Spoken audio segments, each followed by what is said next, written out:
Here we go.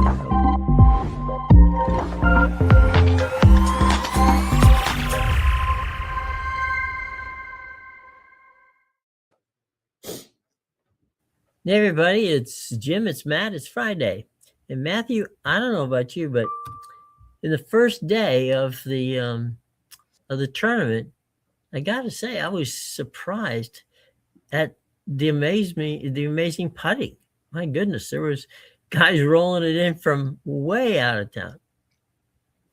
Yeah, and that's kind of what these green speeds can lend to. Like some of these guys are going to make long ones because it's going to have you're going to maybe overhit them. And typically when guys make those longer putts, you're probably looking at something that they maybe didn't intend to do necessarily. Like if you're making a long one, odds are that you tried to lag it up there. Maybe you just hit it a little bit too hard. That's typically the way that goes. But it's starting to continue to firm up. The morning wave has an advantage, had an advantage yesterday. The lowest score on the golf course for the afternoon tee times was a 70. Nobody broke that. So the morning tee times definitely had a little bit of an advantage, and they've had a little bit of an advantage again here this morning. I'm looking at the leaderboard, at least the one I've got up here from the PGA, and Rory and Sam Burns are still on top, according to. Of course, they haven't started to play yet. No, they haven't. And I thought it was interesting, really looking at Rory's performance yesterday, and there was a lot made, I think, last year about. Would this free Rory up, going forward in his career? Not just not talking about Augusta in specific, but talking about like majors in general, like the monkeys off the back he's going to play. I think it almost lends itself, outside of all the other tournaments, I think it lends itself for him being freed up here in Augusta most. Like that's where I think you're going to see the most impact, and you saw it yesterday. Simply because this is a place that he played well before. But prior to his original blow up at Augusta, he played the golf course fantastically for as young and as inexperienced as he was there. And so it's a place where when he plays aggressive and he plays free, and now he's got that mental monkey off of his back, it's a place that now he kind of is made for and can go attack with the distance he has off of the tee and the approach game that he can have with his irons. One of the guys that you liked here and was Xander, and he's not that far behind. He's 3 strokes off the lead. Yeah, no, he had an up and down day yesterday, and he played really well on the front 9, but that back 9 kind of started to bite him, specifically with the putter. He was in between sometimes on some of the longer and shorter looks. Sometimes he maybe run it by a little bit. Long putts, he just could not dial those in at all. He'd leave them short, he'd leave them long. The lag putting was not there yesterday for him, and it led to some unfortunate bogeys where maybe he probably shouldn't have had those. But all in all, in terms of where he was getting to the green, he seemed really in control of his driver and his iron and the approach play.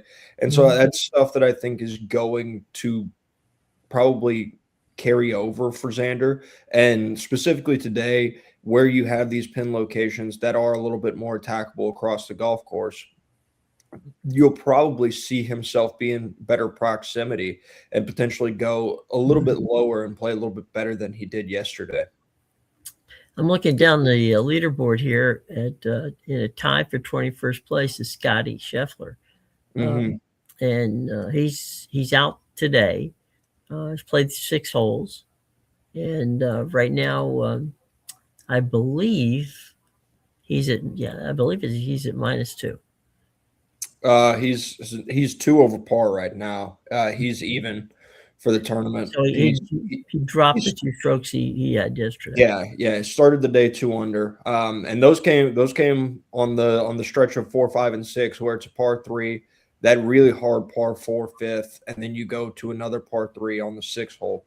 It's just a little bit of a grind stretch, to be honest. And it's one that honestly was an avoidable circumstance for him. He made 2 bogeys on 2 relatively short par saves.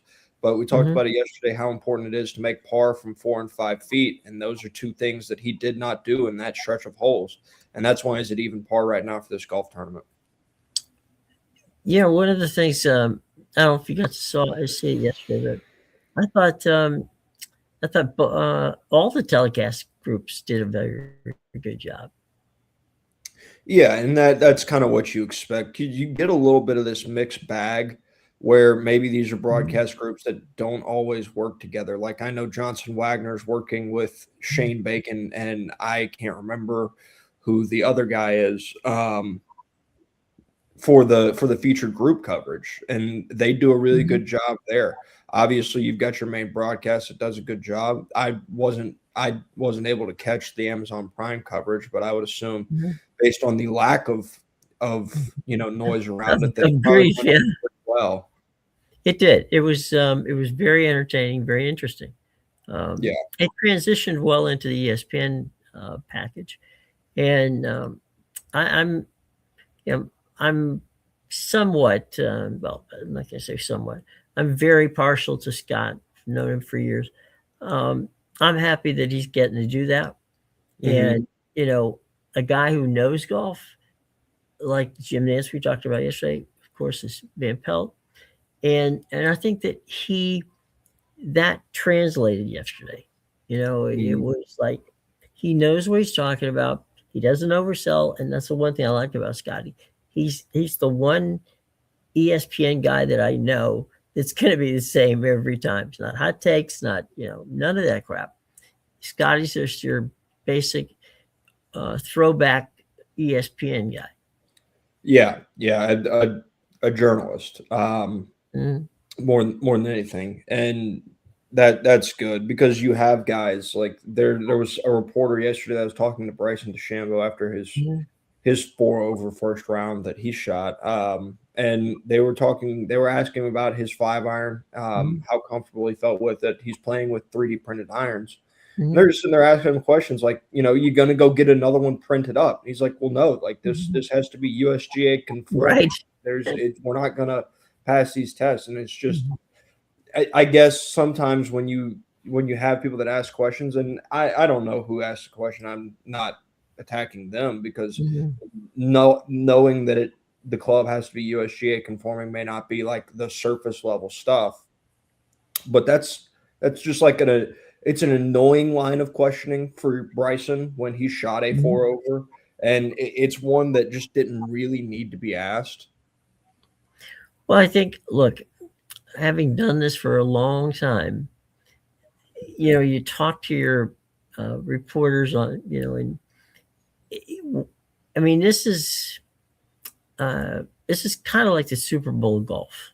Okay, Yeah. you have your A team here. If your A team doesn't understand the rules of the PGA, if the A team doesn't understand, you know, the amount of clubs you're allowed to have in the bag, every little detail should be it, and especially if you're going to be on the course asking people questions. Yeah, yeah, and that's So post there's round no interview. excuse in my mind for that. Yeah. Yeah, it's not one of those scheduled times, right? Like the Hmm. scheduled times they have him in the media room and Sure. stuff like that. Yeah.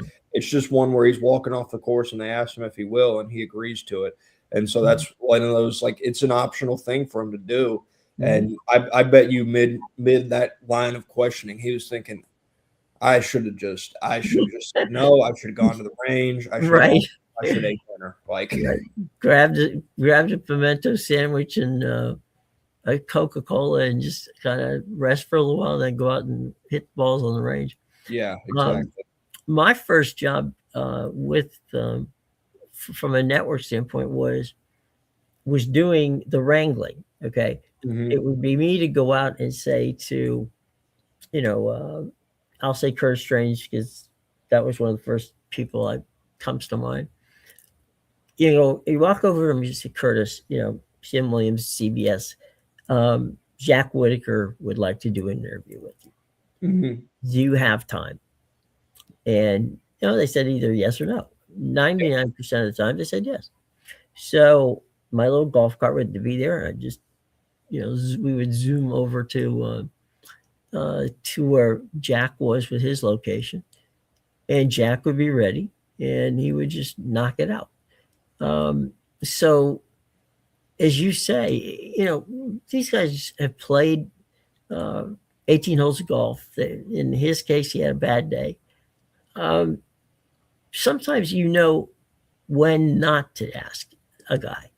Yeah. You can it's the body language, it's you know, and after a while, the guys get to know you. After if you do it, as many times, and I got to know them. So I mean, all I had to do was look at the guy and say, you know what, you know, I'm not going to go. I just Yeah. basically, he's walking off. You say, Curtis, how you doing? Curtis will come, says, well, I could be better. That kind of thing. Yeah. And that's kind of the rule of thumb that I've always used, no matter what the sport. Mhm. Is to know the body language, know the guy, and are you putting him in a position that he's not going to be, it's not going to be pleasant for him, and it may Mhm. not be a good interview. Yeah, and I mean that's kind of the scenario where you would be at there. Like I think there does need to be a level of like under Mhm. like self-awareness where you're like, okay, this guy's coming off the golf course. He just shot 4 over. He Mhm. was like the third like highest odds to win Right. this golf tournament. There's expectations that go into it. Mhm. Obviously, you have the situation last year where he was in that final pairing and he, Mhm. he went into Sunday with a really good chance to win that golf tournament. Mhm. And so there's like history and there's understanding and there's an understanding of what his expectations for himself are Sure. going into this week outside of the public's expectations. And that first day is obviously well below those expectations that the public had for him and he had for himself on this golf course. And so you go in there and then you just ask a just a tough line of questioning. Yeah, you're going to get a pretty short and frustrated kind of response from Mhm. some of these guys. I mean, that's the same thing right now. Right now, Scotty Scheffler's at 2 over. If Scotty Scheffler finishes today at 2 over and even par, and he goes to talk to the media and they ask him something, yeah, he's probably going to be a little bit shorter fused. Well, here's the other thing too. And you were down at the Valspar, and we all know that you asked some questions that were picked up and went viral there for a while. Mm-hmm. Um, the difference in that is when they come out to meet the media, which they are required to do by the Yeah, PGA, you have about 15 to 20 minutes to compose yourself. yeah, So you're going in, what you're sitting there going, okay, I can be a jerk, or I can just answer the question as best I can do. yeah. And so you do have that cooling off period, for lack of a better way of putting it. Mm-hmm.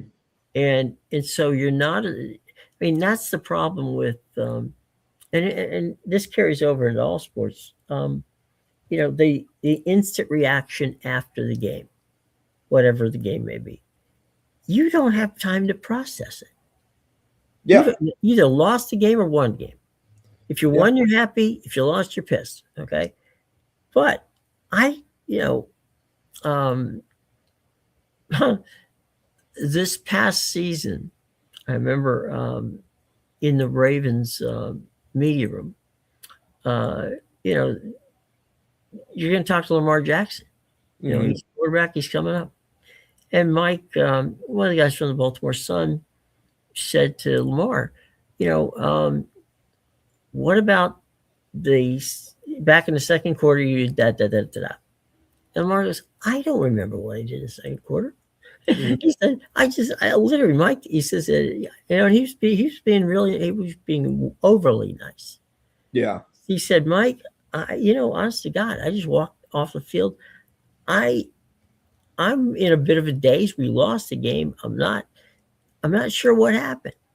He Mm-hmm. said, let me, I'll get, as I even said this, I'll get back to you. Okay. But right now, I can't tell you what happened. And, Yeah. when you're in the moment, as I said before, you hopefully you read the body language and say, nope, this is not the time to stamp up there and to do it. Yeah. And, let them go. and let them. I mean, you've got a job to do. I understand that. But you also have the understanding of, am I going to get a crappy interview because I pulled a guy off the course who just had a bad day, and just all I'm sure he wants to do is get away from the course and just collect his thoughts and get it done. Yeah, and it's also like I think you're talking about these like short like where you Mhm. don't have a lot of time between these Sure, the game ending and these interviews, right? And sure. that's where you get situations like back in oh god, what was it? It was 2014 or 15 when they got Richard Sherman like Mhm. directly after the Seahawks had won the NFC Right, championship, and right. he goes on that like you know what's now a famous rant about testing him with Michael Crabtree and stuff like Right. that. Like you get both sides of it in terms of the Mhm. emotion coming off of it, Mhm. what it can be like. So I think that's interesting. I think about if I had it like thinking about the moment you talked about the Valspar, like Mhm. if I had somehow gotten Matt Fitzpatrick, asked him that question Mhm. about the frustrating pace of play, walking off 11 green on 12 tee, I'm probably going to get a pretty explosive answer. But I got him after the tournament, which he Right, won. And right. so you're going to get a much more composed and deliberate answer Mhm. with somebody who's been able to process everything. And Mhm. obviously, you also have the plus of he was in a good mood because he won the golf tournament. That never hurts. Yeah. But there's some people who, even when they win, they're a little upset about some of the questioning. Uh, Yeah. and that goes to, the fact that, we just talked about Scott and Jim and those guys who know the game. Um, if you don't know the game and you're asking the questions, if you're if you're a sideline reporter on basketball or football or whatever, and now your job is to do this, you need to know who these guys are. You Hmm. need to know what they do best or what they don't do. You have to do your homework. And a lot of these guys that do these interviews don't do their homework. And so if you don't do your homework and you the guy walks off the tee and you call him out for a bad drive or you ask him about this or the other, you know, if you know the guy, what shot was um, not a normal shot he would take. Yeah. When he's gambling on something and when he's not. When he's Yeah. playing safe and he's not, right?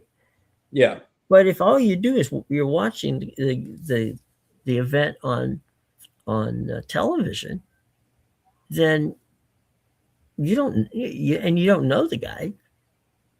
How can you conduct a meaningful interview if you don't understand, what that guy does? I mean, it's like we just had Lamar. I was just mentioning him, Lamar. If you don't know Lamar Jackson is a guy who is emotional, number one. Number two, he will speak. He's a polite guy, Hmm. but he also he runs. He likes to run when there's grass there, space there. If you just know what he does, right? You know what his mo is, what he does better than other stuff, Hmm. and to bring him off the field and ask him one of the things I've always just driven me nuts, and this was a golf thing. When Tiger's on, right? Hmm. They bring Phil off the course, and the first thing they ask him is, "Wow, what was it like? Today? Did you see the game the way Tiger played?" Hmm. You're asking a guy about somebody else, and he's giving you the interview. Yeah. And Mickelson said, "I did see because I played standing right beside him, so I'm pretty sure I watched what he was doing, and today was a very good day for him." But Yeah. that's not a question for him. And it's like, talk to me about what Scotty Scheffler did today. Okay, he's leading the game, the tournament. I'm not. It's like Yeah. figure I'm it sure out. I'm sure it's starting to get that way where people were probably getting a little tired, when they ask them like, "Well, what does Scotty do so well?" Like that I feel like that question gets asked far Right. too many times to too many guys, and they're like, I mean, I can tell you what the response is every time they get the same question. Man, he just doesn't make mistakes. His Yeah. misses are in the right spots. He knows where to miss. He just knows the golf courses and he knows how to play really well and play to his misses. Like that's pretty much your cut and dry, Mhm. run of the mill answer on when people ask, well, what's it like playing with a guy like Scotty or something like that. So Yes. I'm sure they get tired of that. But you're talking about going back to golf, like yeah, Mhm. I think it's situational. Like when you're talking to these guys about, Mhm. you know, sometimes they'll ask them, like what went wrong on 12. It's like Right. what went wrong on 12. Well, turns out there was 12 miles of wind above the trees. I couldn't feel coming into my face, and it killed Right. the ball, and it rolled into the creek. Like that. Right. That's what went wrong on 12. Like Right. there's got to be knowledge of the course, and there's got to be knowledge of the player that can kind of combine. Like if you're asking Rory what went wrong on a hole, Mhm. like I'm sure now, like going back, obviously you can look back Mhm. on last year and tell you on 13, like hey, what went wrong on 13? What went wrong on 13 was I changed my mindset like going into it. I played aggressive all throughout this tournament, and then on Mhm. 13 I pulled 3 wood trying to make this a 3-shot hole. Mhm. There's stuff like that. Like Rory's aggressive nature. If Scotty, like Mhm. Scotty, what was up with that miss on 12? Like Right. okay, well I was playing conservative there. Like Mhm. that's what he does. That's what the hole calls for, sometimes it's not what Right. the hole calls for. Like today I know there are certain holes where the pin placements are more advantageous because they are in spots now where instead of kind of sitting on a shelf, they're more feed spots, so where the ball will kind of feed back down to them. I think Mhm. nine's one of them, six one of them as well, just off the top of my head. And so these are like scoreable hole locations. So when you have guys, which I actually happen to just see on 9, who hit one about pin high, but it had spin on it, so it rolled off the front of the green for Jordan Spieth just then.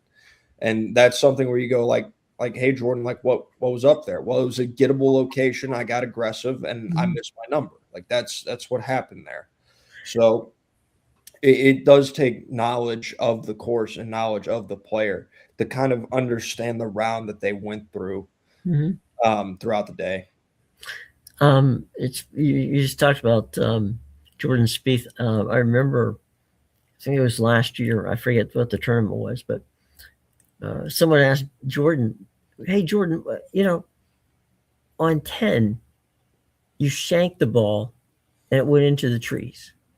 Okay, what happened?" And he goes, "You just said it. I shanked the ball, it went into the trees." He says, "That's exactly what happened." Sometimes what happens is what you see." Yeah, And he said, "I'm. Can I explain it?" He goes, "I could stand here and tell you that I can perhaps above try. it." He goes, "I wasn't aiming for that, but basically something, whether it was my stance or the way I held the club or whatever, caused me to hit the ball, in the woods." He was, Mhm. it is what it is. Pretty obvious that Yeah, that's what happened. So I don't really have much more to add to it because, frankly, it is what it is. yeah. And I mean, like these guys are gonna Mhm. for being the best players in the world, they're still going to have mishits. Like Sure. the perfect spot on the golf club, it gets used more by them than anybody else in the Mhm. world. But it's still not a 100% guarantee that middle Mhm. contact or middle low contact is gonna come out every single time. Like you're Mhm. going to have guys that pull it left, shank it in the trees, hit it off the toe, hit it off the heel, and all that stuff is going to happen throughout the course of a round because it's golf and your margin of error gets so thin. And especially at this golf course, your margin of error just like it pretty much diminishes on this golf course. I saw Tom Watson playing Doral one day when I was working, and again, you're watching it on TV, right? I mean, Mhm. even though you're there, you're watching it on TV, and he he was driving, and the driver head broke off and flew about, I don't know, to the next tee box. And he's standing there with basically the club, you know, the shaft of the club, because the other part, the rest of it's gone. I Mhm. mean, that's about as freaky a thing is going to happen. So Yeah. whenever, so Tom comes off and he goes into the media tent, and the first thing the guy says to him, the first question, so what happened on 10 with the wood? And he goes, I have no idea. He Head goes, flew off. he said, how many times have you seen the head of a golf club shear off? I have Mhm. no idea what happened. He goes, Yeah. I'm sure my caddy will, whenever we figure out what happened from that standpoint. But I don't know. Maybe it was on right. I don't know. But yeah, the list of stupid questions is really, you know, unfortunately too very long. Yeah. Yeah. Well, I mean, hey, that's a situation like last year at the Valero. Granted, it's one that he would have been able to laugh about afterwards, but Mhm. Ludwig Oberg swung his driver, head flew off, but he drove the green. Like, how does that happen? I don't know. I don't know. I don't know how the driver head falls off. I don't know how the ball still makes it to the green in the Right, process of the driver head falling off, but it did right. happen. So Hey, that's a good deal.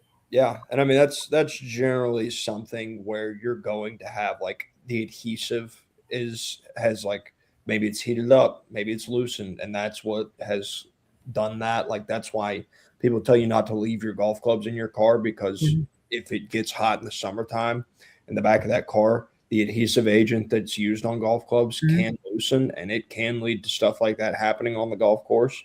It's not good for your clubs. But yeah, like there's so many different scenarios where sometimes sometimes they know the answer and they can't tell you. Like Right. that's something that you see in football. Like you have the times where Cooper Cup will, get up to the mic and tell you, yeah, they were in a fire zone. Look, this time that's where we knew we had our pocket, on the right hash, 12 yards deep, something like that. Like that's an interview that he's gone through. But the matter of the fact is that 95% of football fans don't know what the hell fire zone is. Like that's not they're not familiar with the defensive coverages. Right. Unless you like play Madden or NCAA, you might have a better idea of it. Um, and that's the same thing. Like if a golfer tells you that, what happened with your second shot on 11 there, well, I hit it a groove too high. I don't know what a groove too high and a groove too Eh, low feels like when I'm swinging a golf club. Like that doesn't change anything for me. I right. guess nice to know. Like that's kind of where the miss is going to be if that happens. Um, but it's not enough like it's not information that computes. So Mhm. they've got to be able to find the non-stupid question and a question that's not going to give you far too technical of an answer as well. Right. The other thing too, and um, we'll stop going to the football and other analogies, but I have a lot of people say to me when they watch the press conferences, they'll say, "How come coaches refer and players refer to the opposing team instead of the guy's name? They go number." You know, Hmm. we knew 22 was going to be a pain when we got here, and I said, basically, you don't understand, especially in college. There's 100 players on the team. Hmm. Okay, I don't care who the coach is. He doesn't know 100 players' names. Okay, Yeah. the position coach knows names, but the head coach doesn't, and even the position coaches, they know their guys, but they don't Hmm. really know the others. So it's more in college, but you know, they know when they are interviewing, they'll say, "Well, five's going to kill me today. If we Yeah. don't do this, that, or the other." And five, maybe a running back, it might be a quarterback, might be, a defensive back, lineman, whatever. But they do it by the numbers. So there is a method to the madness, and it's not because they don't know the guy's name, it's because all week they've been referring to him by his number. Mm-hmm. And to get back to golf here for a minute, we've got. It's surprising, I think, to many that of all the sports that are mainstream sports, golf is the toughest to call for for Nance and the guys, because Mm-hmm. Nance doesn't see him until he makes it to the 18th green. So Yeah. he's calling everything off the monitors. Yeah. And even when they're at the tee and you're at you're back at the on the above the green, all you can do is see them. Mm-hmm. You might be able to fly if it's a par five. You may very well be able to see, the tee shot. But if it's a dogleg or something like that, you don't even see them till they are probably in their second or third shot. Yeah, and I think the other thing is you mentioned 100, like, Mhm. 126 players or some odd number Mhm. like that on Right, like an FBS roster. And yeah, that's tough to prepare for, but not all 126 on either side is going to touch the field. right, Now, obviously, you've got a concentration of like your top 44 players that you have to right. know.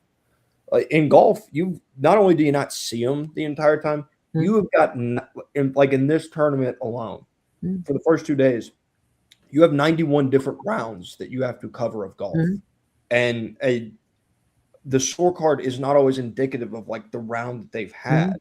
So I go back to yesterday, and Xander finished 2 under par, and it was a solid day. But as I Mhm. watched his round of golf, it was more like he felt in control. Like his round of golf felt better than 2 under. Like Mhm. Rory talked about it yesterday. He shot 5 under. He said it felt Mhm. like a 2 under day for him. Mhm. Like he didn't feel like he was really doing a whole lot, but then the putter Mhm. got a little hot, and that worked out. But you have all these different circumstances that go into these different guys' Mhm. rounds that you have to know. Now, granted, they do have the luxury of, let's see here, who is it? Oh, yeah, okay. So when Davis Riley gets to 18, you got a Mhm. pretty good idea of what kind of day Davis Riley's had, because he's 7 over plus 17 for the tournament. Like you don't have to do a lot of homework there. But when these guys are kind of hanging around in these low red numbers, maybe one or two shots over, then you've got some, like, I guess, some interpretation there Mhm. to do about what's gone on throughout the day for them. Well, the other thing too, which I found out way back when I was starting, these guys don't have jerseys, they don't have numbers. Mm-hmm. So if I say to you, Xander's out there, um, go get him for us, right? Mm-hmm. You got to know what Xander looks like, Yeah. because that's the only way you're going to tell who it is, right? I Yeah. mean, I've seen people, you know, fans, casual fans, but fans nonetheless. Um, Golfers will walk right by him, famous guys, and they're Mm-hmm. like, I've even seen a famous golfer all day long. You're like, well, Phil Mickelson just walked right past her. Yeah. So I don't know what a famous golfer looks like, if that's what you're looking for, but guys just walk right past you. So we used to actually have headshots in Mm-hmm. the in a binder, and now you can pull them up on the phone, but you had those shots because you needed to know what these guys look like. Yeah. I mean, you can go back to a couple years ago at Sawgrass, the PGA Tour, for Mhm. their content team. They did a prank where they just dressed some random dude up like a golfer. And Mhm. like he was out there signing things and Mhm. taking Right. pictures with people, and nobody knew the difference, right? So that's definitely something that's real in golf, is that you do have to. But Mhm. luckily for the guys this week that are running the broadcast, like Right. they do have numbers, Sure. because at Augusta they check in, and when Mhm. you check in, like you get your number of what number you are that's Mhm. checked in, Right. and that's the number that's going to go on the caddy bib. That's the number that's on your Mhm. lanyard. That's the Right. number that you are associated with for the entire week. Mhm. So that's like the only plus that you get on terms of production and stuff like that, is this week they do have a number. It's only for this week, and it's not going Right. to be the same next year if they're back, but they Right. have a number for this week. Right. Well, that definitely helps. It definitely helps.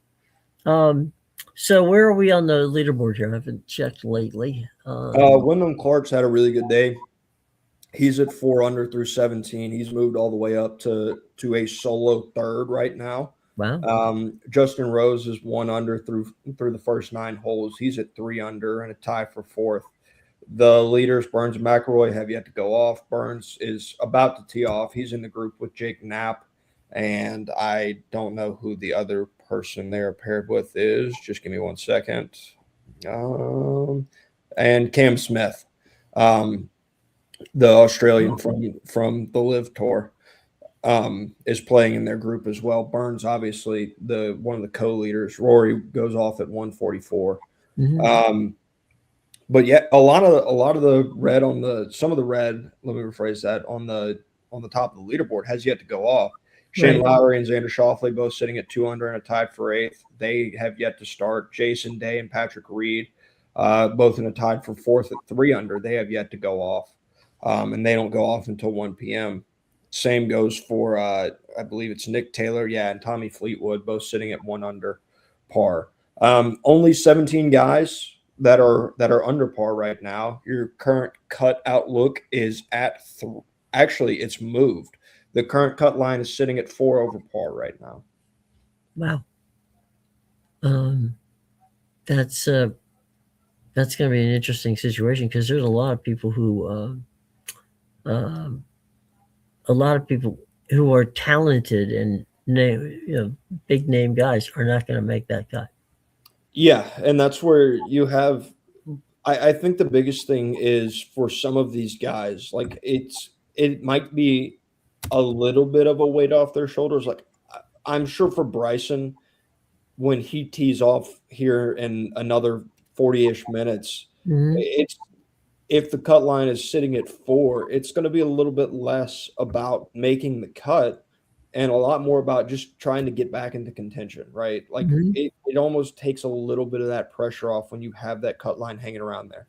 For John Rahm, who's through 10 holes and at 1 under for the day and 5 over through the tournament, now it's in a place where like if you're John Rahm, you've got the golf to go shoot 2 under on the back 9. Like that's something you have in the tank, and it's a cut that you can make. I think that's probably something that will play for these guys with where the cut line is. But this is also a place where if you start pressing and trying to make birdies, then you're going to get out of position and you're going to make a lot more bogeys and doubles than you would otherwise in different tournaments. So it is a course where it is imperative for you to stay patient, even if you're trying to push for making a cut or try to push yourself back into contention, because it's not a place where you can like force the issue. If you force the issue, it's just not going to work.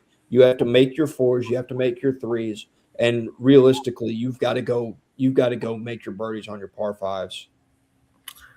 It's we've got the weekend coming up.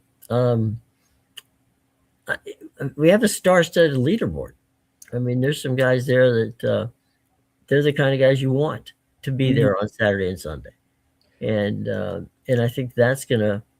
Most entertaining part of this is we have guys who really can play golf.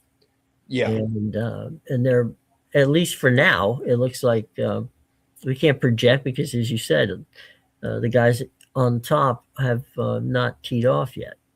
But it's shaping up, I guess would be the best way of putting it, for a really good and very entertaining weekend. Yeah, and it's like. So I mentioned there's currently 17 players under par. In that grouping of players that are sitting under par for the tournament right now, Tommy Fleetwood, Scotty Scheffler, Brooks Koepka, Jordan Spieth, Xander Schauffele, Shane Lowry, Ben Griffin, Chris Gotterup, Tyrrell Hatton, Patrick Reed, Jason Day, Justin Rose, Wyndham Clark, Rory McIlroy. Like your best golfers are playing good golf this week. That's what's been good. And there's names obviously that I didn't mention that are going to be towards the back. Ludwig Oberg is 1 under par today. He's a guy that you would expect to kind of play well. Justin Thomas is only 1 over on the day and 1 over for the tournament. So that's a situation where he's still kind of sitting right there. Dustin Johnson is 1 over. Gary Woodland's 2 over right now. Colin Morikawa is 2 over, which I think is interesting because He's a guy who a lot was made about his back. Like his back is Mhm. something that withdrew him from the Players Championship. Mhm. Obviously, won earlier this year at Pebble Beach in the AT&T Pro Am. Mhm. He's a guy who had played better, but that back had been an issue since TPC. He had to withdraw from Valero last week. I think at 2 over par, that's really honestly pretty good for him.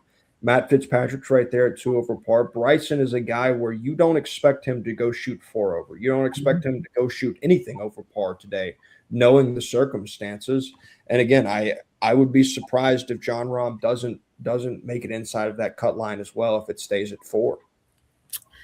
Well, it's gonna be fun to watch. Before we get out of here, let me run through some baseball for today, and then we'll come back for some final thoughts. And you can give me some when if there's a game on this card that you are interested, you can shout it out to me.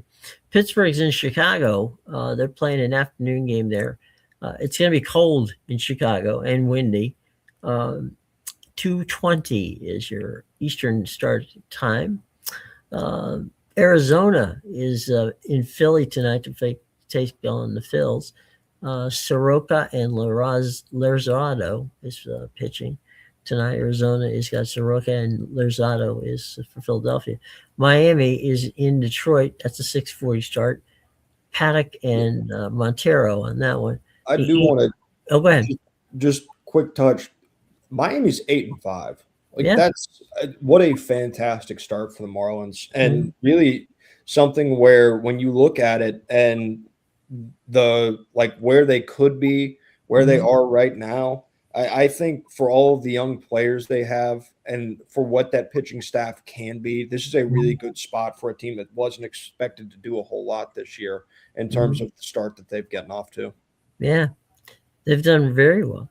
The Angels are in Cincinnati. That's a 6:45 start. That's an Apple TV game, and I, for the life of me, can't understand why. But okay, fine. Koshowitz is pitching for the Angels. Burns on the bump for Cincinnati. Minnesota is in Toronto. That's Woods and Corbin. The Athletics they're in New York tonight to take on the Mets. That game is Ginn and Holmes. The Yankees are at the Trop to face the Tampa Bay Rays. Gill against Mats. San Francisco is in Charm City down the street from me. It's 7:15 tonight. They'll be on Apple TV. Roop is pitching for San Francisco. Boz pitching for Baltimore.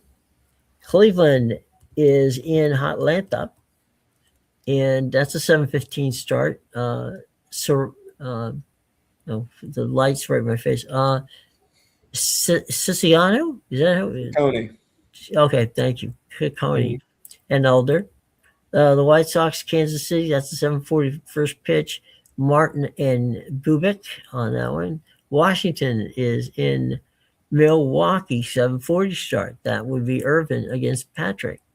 Boston and St. Louis. That's that used to be a pretty good rivalry when they used to get together in spring training and have some fun. Early is pitching for Boston tonight. May for the St. Louis Cardinals. Yeah, I'm just gonna real quick. That's one that has a chance to hurt for the Red Sox. Dustin May was a part of the trade package from the Los Angeles Dodgers, and what was God? Why am I just blanking? Oh, we sent somebody over there. I can't remember who. Regardless, a trade they made for James Tibbs. That's what it was. Okay, so last year at the deadline, Red Sox needed pitching. Right. They decided that they were going to send one of the key pieces of that Rafael Devers trade to Los Angeles in return for Dustin May. They got half a season of Dustin May. He was god awful for them. Did not help any going into the postseason. Did not do anything. And James Tibbs, by the way, is now hitting .478 in the Dodgers minor league system. Walked away this offseason for nothing. He's 0-2. His ERA is a 15.95. If the Boston Red Sox lose to Dustin May tonight, there was going to be anarchy, at least on Twitter, for the Red Sox. For Red Sox fans. All right, Colorado and San Diego. That's Sergano pitching for Colorado, and Walker Buehler for San Diego. Houston is in Seattle. That's a 9:40 start. That's Immel for Houston, Hancock for Seattle. Texas is visiting Chavez Ravine to face the Dodgers. We got Rocker against Tyler Glasnow. And that is your scoreboard for today on Major League Baseball. So I'll take one quick look to see what the who's got the national game on Fox. For some reason, San Francisco and Baltimore is on Fox at 7:15, as well as Boston and St. Louis. So there you go, boys and girls. Those are your Fox games over on Sunday or Saturday. First pitch at 7:15. San Francisco, Baltimore. The only it's funny. John Miller. I talked to John yesterday. He's in town, obviously, with the San Francisco Giants, and he has been welcomed home like like somebody who played for the Orioles for years. There's just everybody is so psyched to have John back, and I know John brought his wife with him, and they're having a great weekend. Talk about not having to buy a drink. There's nothing. John Miller doesn't have to buy a drink or dinner this week, so he's in town for 3 games. And the Red Sox are on, so hopefully you'll get to see the Red Sox on Fox. This weekend. Yeah. It's going to be a nice segue. About the time golf ends, the Red Sox are coming on, so I got a nice evening of TV coming up for me. There you go. And the game on NBC Peacock on this coming Sunday night is going to be Cleveland at Atlanta. So there you go. That's what we're doing over the weekend when it comes to baseball. All right. So any final thoughts before we get out of here on a Friday? Yeah. I mean, right now you look at the leaderboard. Wyndham Clark finished at 4 under. So he's currently in a tied for third because Justin Rose has made another birdie since we've been on, and he's now at 4 under as well, 2 under for the day. Terrell Hatton has the hot round of the day going, and he's going into a stretch that is scoreable as well. He's 5 under for the day, 3 under for the tournament, but he's heading into that stretch of 13, 14, 15, 16. Make some points. And that's where 13 you can make birdie. You go make par on 14, that's fine because you got 15 right there on the backside, and 15's in a gettable location today as well. So he's got a chance to really get things going and kind of insert himself at the top of that leaderboard where maybe when Rory McIlroy's teeing off, he might be looking up on the leaderboard. Well, that'd be interesting. So we're going to have a good weekend to watch golf and some baseball too. Well, everybody have a wonderful and safe weekend. Enjoy the golf, and Matt and I will see you on Monday. Take care, everyone.